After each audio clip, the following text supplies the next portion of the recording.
Hey everyone, welcome back to the channel. Today we are looking at the Latitool F50. It's a 5-watt diode laser, and it's available for only $250 right now on Amazon. So we're going to take a look at what it can do and help you decide if it might be something that works in your workshop. So let's jump right into it.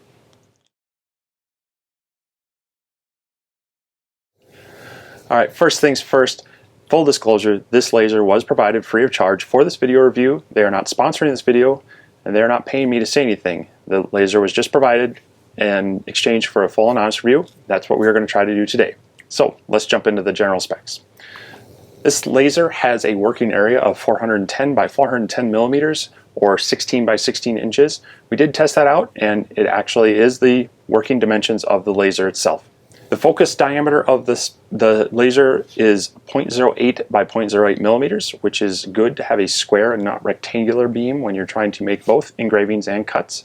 Stated to have a max travel speed of 7,000 millimeters per minute. Now that's pretty fast. We are going to look into whether it can actually perform at that speeds for everything, or if we have to dial it back that. But the free travel speed does mean that it may allow us to have some faster jobs. It's supported by both laser GRBL and Lightburn software for laser control. So your typical open source software and or the paid Lightburn are available to you with this laser.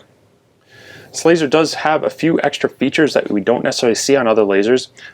It does have telescoping feet, so each four of the legs is adjustable to give you extra height. So if you are needing to work with a larger item or perhaps use an accessory such as a rotary, it has a built-in way of elevating the laser without having to purchase something separate or put it up on blocks. And this comes fairly well assembled. There are only a few steps to follow, a few things to bolt together before you're up and running with this laser. It does include a few safety features. It has a nice magnetic acrylic shroud.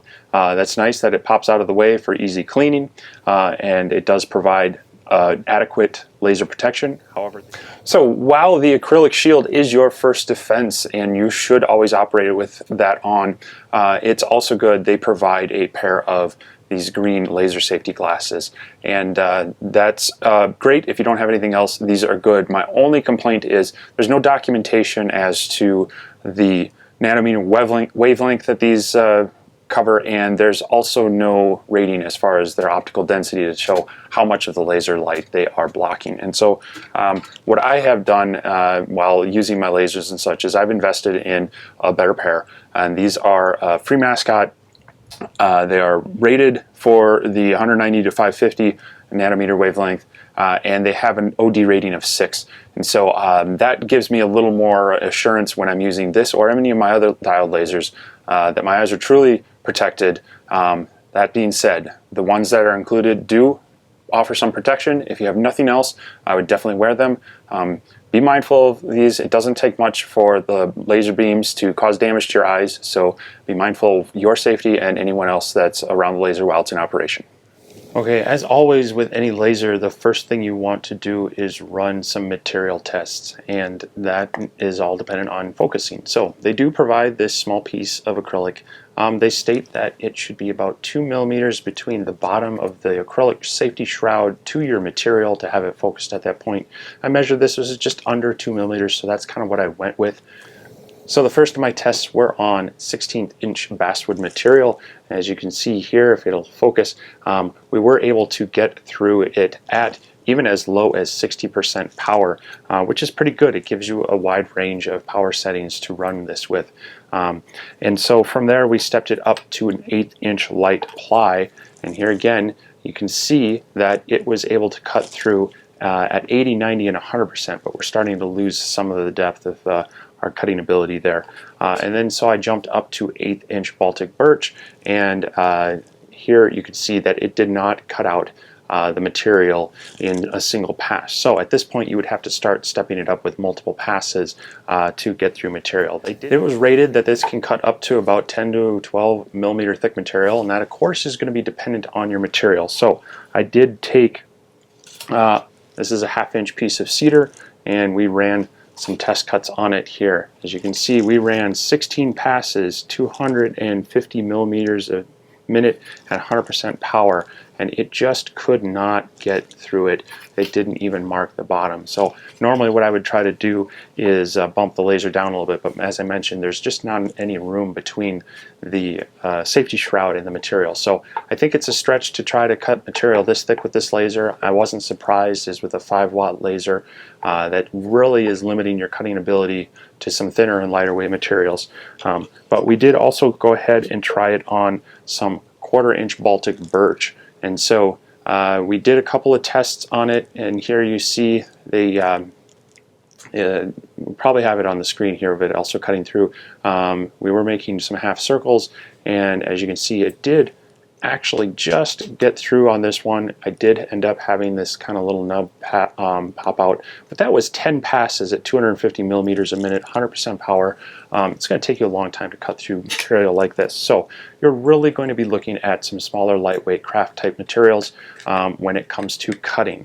What these diode lasers really excel at is the engraving, and so of course we're going to run a material test on that again, and here you see we've got our raster test, and this is going from 10 to 100% power and from 2000 up to 4500 for our speed, and we kind of dropped off the 10% at the 4500, and so I didn't push it any faster than that with this test, because once you start to lose that bottom end, you're starting to lose your range and your resolution. And so this is where I think your engraving speed would be a maximum of 4500. You're still getting a pretty good variety of your cuts and your depths of colors. And that's a pretty respectable speed for a 5-watt diode laser. So with that said, we had to jump in to do some test engraves, and so one of the things that you would definitely be able to do with this is cut out some simple things. This could be like a keychain. This is that 16th inch material, you know, throw the keyring on there, and we got a very clean engraving on this one. As you can see, it looks great, and this was done at a 0.01 line interval and 2000 millimeters a minute for the engraving at 55% power, and 300 millimeters a minute, 100% power for the cut. This overall job took just 11 minutes 23 seconds. So not the quickest out there, but it wasn't too bad for cutting something out this. If you shrunk this down about half the size, you're going to get that engraving done much faster and cut down on the speed of your engrave.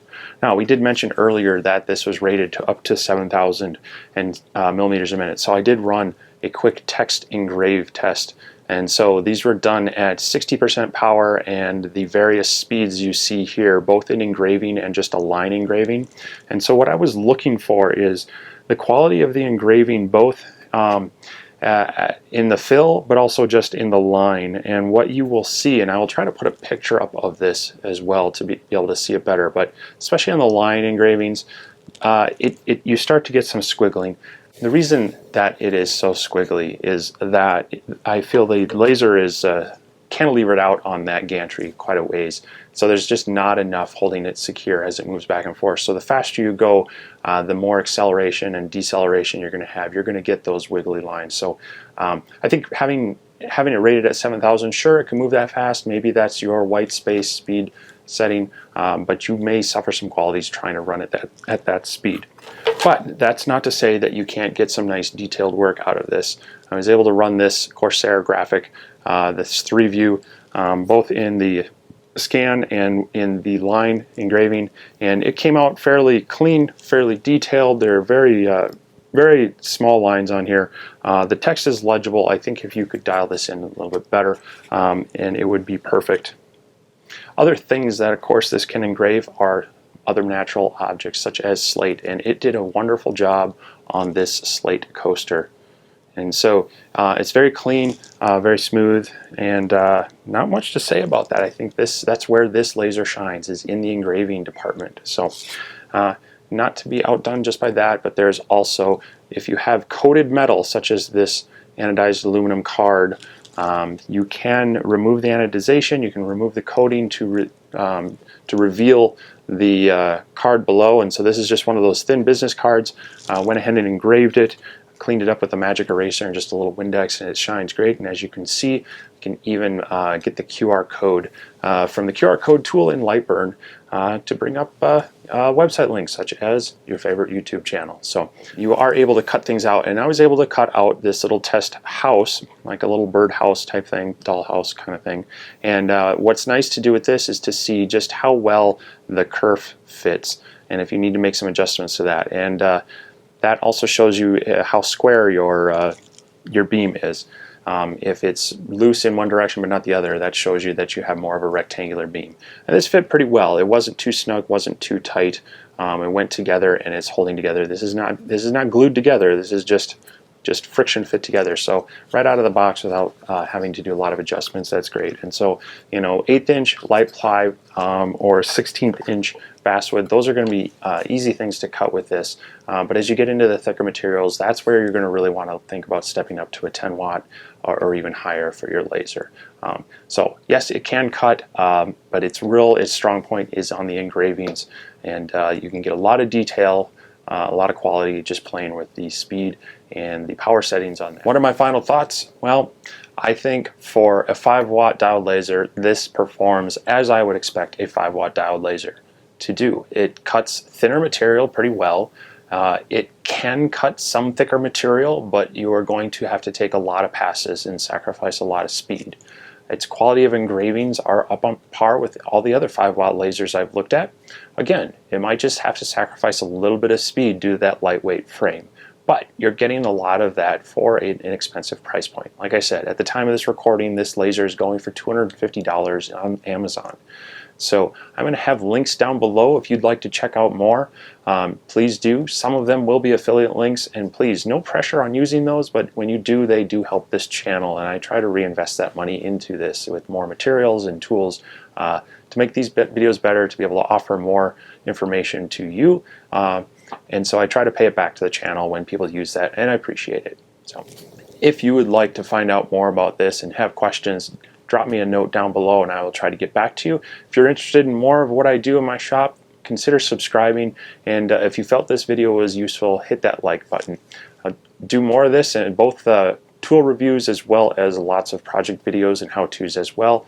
And the goal of this channel is just to always have some fun and try to spread some knowledge around, and if for nothing else, make it a little less intimidating to get out in your workshop and do something. So I hope you can find some time to do that. I hope you have fun creating in your own workshop, and we will see you next time.